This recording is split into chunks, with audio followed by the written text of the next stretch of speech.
সবাইকে আমার সালাম, আসসালামু আলাইকুম। আজ বিশ্ব শিক্ষক দিবস।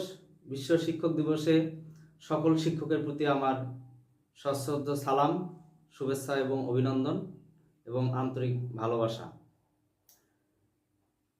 আজকের এই শিক্ষক দিবস উপলক্ষে জাতির সামনে কিছু বিষয় নিয়ে আমাদের কথা বলতেই হবে।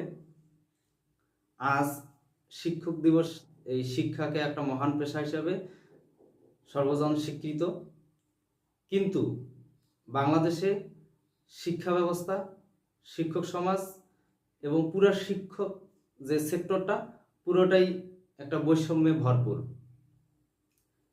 আজ জাতির উদ্দেশ্যে এই শিক্ষা সেক্টরে যে বৈষম্যগুলো আছে তার একটা সারমর্ম আমি উপস্থাপন করব।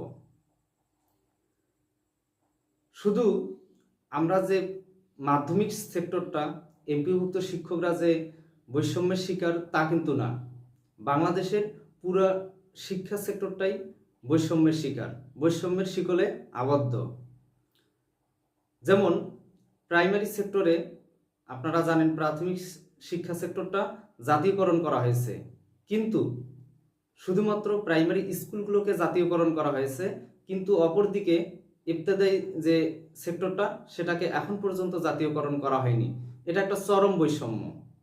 আবার আসেন যে প্রাথমিক বিদ্যালয়ে যে শিক্ষকরা, তাদের শিক্ষাগত যোগ্যতার যে আছে সেই যোগ্যতাটা আছে সর্বনিম্ন অনার্স পাস। একজন অনার্স পাস মেধাবী শিক্ষার্থী যখন প্রাথমিক শিক্ষা সেক্টরে জয়েন করে, সে একজন 13তম গ্রেডে অধিভুক্ত হয়, অর্থাৎ তৃতীয় ক্লাস, অর্থাৎ থার্ড ক্লাস একটা জবে সে অধিভুক্ত হয়। তাহলে যে দেশে এই অনার্স পাস শিক্ষকরা তৃতীয় শ্রেণীর চাকরি করবে, সে দেশে কিভাবে শিক্ষা বা শিক্ষকতা পেশা মহান পেশা? তারপরও কি আপনারা বলবেন শিক্ষকতা মহান পেশা? তাহলে এই যে প্রাইমারি সেক্টরে শিক্ষকরা আজ পর্যন্ত তারা এখনো তৃতীয় শ্রেণীর কর্মচারী হিসেবে আছে। অপরদিকে মাধ্যমিক সেক্টরে আপনারা জানেন এমপিভুক্ত শিক্ষক সমাজ যে শত বৈষম্যের শিকার হয়ে আছে সেটা তো আপনারা জানেনই, তবুও কিছু কথা বলতে হবে। যেমন সরকারি হাই স্কুলে যখন বা মাদ্রাসাগুলোতে শিক্ষকরা এন্ট্রি লেভেলে, অর্থাৎ প্রবেশের প্রথম অবস্থায় তাদের বেতনের বেসিক হচ্ছে 16,000। অপরদিকে এমপিওভুক্ত শিক্ষকরা তাদের এন্ট্রি লেভেলে যখন প্রাথমিকভাবে তারা জয়েন করে, তাদের বেতন স্কেল হয় মাত্র 12,500। এই যে একটা বিশাল বৈষম্য, এই বৈষম্যের পরও কি আপনারা বলবেন শিক্ষকতা হচ্ছে মহান পেশা? তাহলে যে দেশে শিক্ষকতা পেশাটাকে মহান পেশা বলা সত্ত্বেও হাজারো বৈষম্যের বেড়াজালে আবদ্ধ করে রাখে, সে দেশে কিভাবে উন্নয়ন করা সম্ভব? তারপরও শিক্ষক দিবসে সবাইকে শ্রদ্ধা। এরপর আসি যে হাই স্কুল, সরকারি হাই স্কুলে তারা বাসা ভাড়া, মেডিকেল এবং আরও অন্যান্য যে সুবিধাগুলো পেয়ে থাকে, সেগুলো কিন্তু মাধ্যমিক সেক্টরে যে এমপিভুক্ত শিক্ষা প্রতিষ্ঠান আছে সেগুলোর শিক্ষক কর্মচারীরা তা কিন্তু পায় না। তারপরও কি বলবেন এই শিক্ষকতা আছে মহান পেশা? আবার আসি, এই যে আপনারা জানেন যে বিসিএস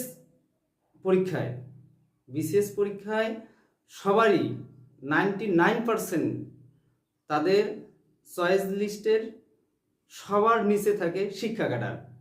অথচ যে দেশে শিক্ষকতাকে মহান পেশা বলা হচ্ছে, সেখানে এই শিক্ষা ক্যাডারটাকে সবার উপরে থাকার কথা ছিল, কিন্তু আমরা সেটা করতে পারিনি, কারণ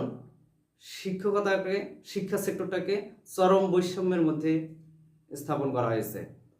যেমন একই বিসিএস পরীক্ষা, প্রিলিমিনারি, রিটেন এবং ভাইভা পাশ করে একজন যদি শিক্ষা ক্যাডারে আরেকজন যদি অ্যাডমিন ক্যাডারে নিয়োগ পায়, তাহলে এই সমাজ, এই দেশ, এই জাতি ওই অ্যাডমিন ক্যাডারে যে ম্যাজিস্ট্রেট নিয়োগ হলো তাকে কি সম্মান দেয়, আর শিক্ষা ক্যাডারে যে নিয়োগ হলো তাকে কি সম্মান দেয়? এটা আপনাদের কাছে প্রশ্ন। কিন্তু একই বিসিএস পরীক্ষা একইভাবে পাশ করলো, সম্মানটা ভিন্ন ভিন্ন হয়ে গেল। কাজেই তারপরও বলবেন শিক্ষা বা শিক্ষা সেক্টরে যারা দায়িত্বে আছে, এই শিক্ষকতা পেশায় আছে, তাদেরকে মহান পেশা না। এরপর আসেন, বিগত যে আমাদের মাওসির মহাপরিচালক ছিলেন নেহাল আহমেদ স্যার, উনি কিন্তু বলে গেছিলেন একটা কথা, যে আমার স্টুডেন্টরা আমার উপরে, তারা প্রমোশন পেয়ে আমার উপরে চলে গেছে, কিন্তু আমি পাইনি। তার মানে কি? তারাও কিন্তু শিক্ষায় বৈষম্যের শিকার হচ্ছে। কাজেই আমি বলবো, বাংলাদেশ এখন বৈষম্যহীন একটা বাংলাদেশ গড়ার প্রত্যয়ে যদি আসলে গঠিত হয়, তাহলে শিক্ষা সেক্টরটা নিয়ে চিন্তা করার সময় এসেছে। কিন্তু আমরা আশানুরূপ কোনো ফল পাচ্ছি না।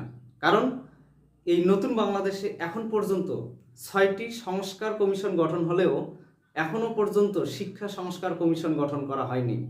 তারপরও কি বলবেন এই বাংলাদেশ বৈষম্যহীন? কিন্তু তারপরও আমরা আশায় বুক বেঁধে আছি যে এই বাংলাদেশ বৈষম্যহীন একটা দেশ গঠিত হবে, যেখানে আপনারা জানেন বর্তমান অন্তর্বর্তীকালীন সরকারের প্রধান উপদেষ্টা উনি একজন শিক্ষক, শিক্ষা উপদেষ্টা উনি একজন শিক্ষক, আইন উপদেষ্টা উনি একজন শিক্ষক। বর্তমান অন্তর্বর্তীকালীন সরকারের অনেকেই শিক্ষকতা পেশায় জড়িত ছিলেন বা আছেন। তারপরেও বাংলাদেশে এখন পর্যন্ত শিক্ষা সংস্কার কমিশন গঠন হয়নি। তবু আপনারা বলবেন শিক্ষকতা মহান পেশা? না, বলার সুযোগ নেই। তবু আমরা আশায় বুক বেঁধে আছি, এই নতুন বাংলাদেশে শিক্ষা সংস্কার কমিশন গঠন হবে এবং বাংলাদেশে শিক্ষা সেক্টরটাকে সর্বোচ্চ প্রাধান্য দেওয়া হবে। যে দেশ, যে জাতি শিক্ষা সেক্টরটাকে এবং স্বাস্থ্য সেক্টরটাকে যথাযথ সম্মান এবং মর্যাদা দিয়ে এবং সর্বোচ্চ পরিমাণ বিনিয়োগ করে, সেই দেশ উন্নত হচ্ছে।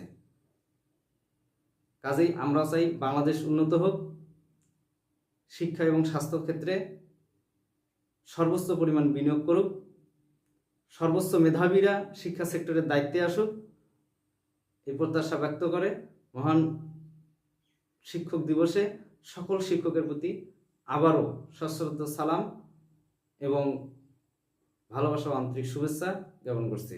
সবাইকে আমার সালাম। আসসালামু আলাইকুম।